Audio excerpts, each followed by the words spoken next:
I'm gonna show you my process, and I'm using Online Jobs PH. I think that Jobs PH costs like $70 a month, but after you hire your first VA, you literally can just cancel the service, which is pretty cool.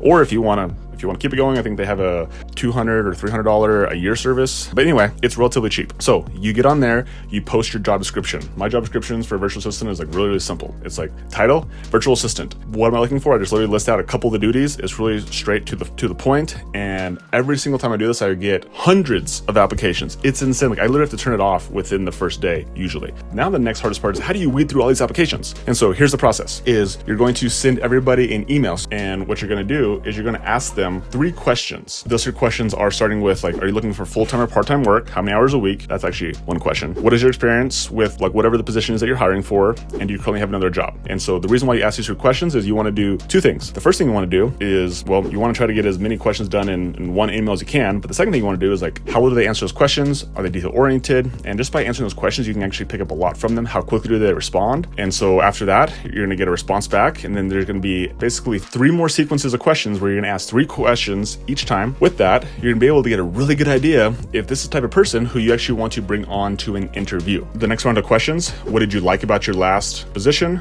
Have you ever worked for an employer before? This is really important. And then when could you start? Third series of questions is, where are you in the Philippines? Are there power outages there? Do you have your own computer? And what are you currently looking for in your new job? And then last set of questions is, what is your dream job? How much money are you looking to make? And then what do you know about me, my name, and my company? And then based on those questions, I'll either decide to actually send them up with a Zoom call as an interview or not, right? And so I've actually hired virtual assistants without even hopping on a call, right? And so you definitely can do that. And I've done that in the past, but now I actually hop on calls. Another side note too, with Filipino culture, if your job doesn't actually need for them to be client facing, they don't need to actually be on Zoom, things like that, and you don't have like one-on-ones, you don't have daily huddles, what you'll realize is that some Filipinos, they respect Americans so much that they're afraid to, they don't want to embarrass us. They don't want to feel ashamed.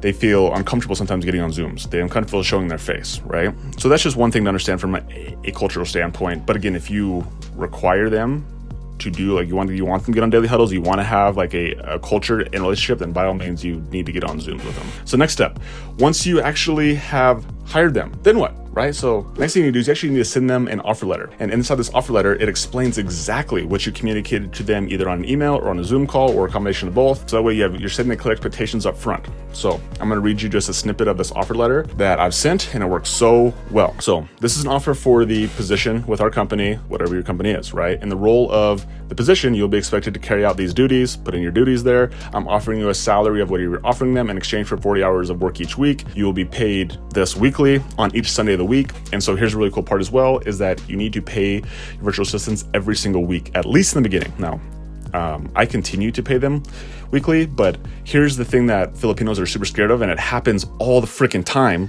is that Americans, they will hire them and they will do work for a week, 2 weeks, a month, and they won't pay them. Right? And so this is actually very common. And so Filipinos are very afraid of not getting paid for their work. And so you give them their starting time. Your starting time is blank Mountain Standard Time or Pacific Time or Eastern Time or Central Time, whatever your time zone is. Understand that they're on a totally different time zone. And so you can actually pull up this cool little calculator. If you just Google, I think it's like time difference between, your time zone and their time zone. You actually can see like what your time is. You can see where their time is as well. I think when we used to do our daily huddles at 10 a.m., they were like midnight their time. So you can like do that transition. I'm offering you 2 hours of paid time off, 2 weeks of paid time off every single year. So again, this is a really cool value add you can do. Please request paid time off 30 days in advance.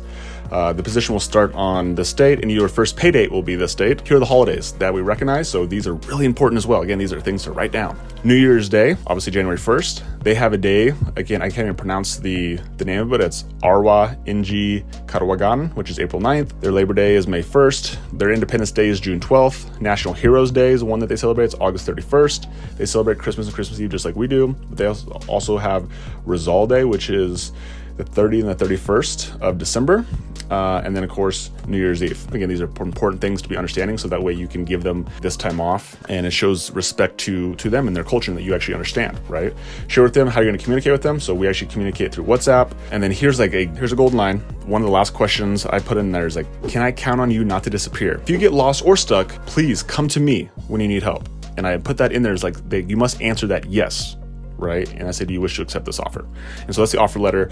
And that thing is so gold. It sets you up for success, because what I've learned by hiring Filipinos is that they're so loyal, they're so hardworking, they want to do an amazing job for you. And if you just understand their culture a little bit, not only will your business be successful, but you'll allow them to grow and prosper. And like I said earlier, we have a virtual assistant who we hired to do the outreach marketing. She was the one who was out there sending cold DMs on Facebook, on Instagram. And that's how she started. Like, that's all she was doing. I literally made screen flows of exactly what to do, and she did it. And she did amazing. Man, you're doing so good. I just kept on giving her more and more stuff. And now she's literally like scheduling and doing customer service for our cleaning company. One last thing to do is you got to pay them. Well, how do you pay them, right? So you got to understand that the American dollars is different than the Filipino. I think it's a peso. And so we use a service called Remitly. Remitly, it's the reason why we like it is because it's free. It's free for both parties. So when you pay people through PayPal, I learned is that it charges them as a virtual assistant. You want to do that, and then there's other ways to do it, but then it ends up charging you. So Remitly is what I found to be the free software that I currently know is how we pay our virtual assistants, and it's really cool. They just set up their bank account, and you set up your bank account. If you use a credit card, well, then you will get charged. But if you set up your bank account and it goes bank to bank, then it doesn't. There's no fee. And so like we pay our virtual assistants on Sundays, and it actually hits their account on either Wednesday or Thursday the next week. So understand there is going to be a little delay. The next piece is like, how do you continue to build a culture? And so now we do daily huddles, and virtual assistants are integrated with the rest of our team. So we have our manager on our clinic team, they're on there. We have our real estate team, our virtual assistants are on those daily huddles as well. And we're building this culture, and it's so fun to get to hear them and hear their goals, to hear them want to like for instance, one of our virtual assistants, like she's taking a Facebook ads class because she wants to learn that. Like she's so like, they're so growth oriented, and they always want more tasks. It's so cool. It's so amazing. If I could figure out how to get them to work here in the States and find something like them, like I would hire them all day long, right? Thanks for watching the video, guys. If you found it useful, consider smashing the like button. And if you're just now considering hiring a VA to help you with your business, if you comment down below, I will send you my free course, the one I put together that helps me find virtual assistants, hire them, and manage them. I'll give it to you absolutely free. So again, I'm telling you, outsource everything. It's a game changer. It'll help you focus on the things in your business that actually matter the most. And if you're interested in more videos like this to help you grow your business, think about subscribing to the channel, and I'll see you in the next one.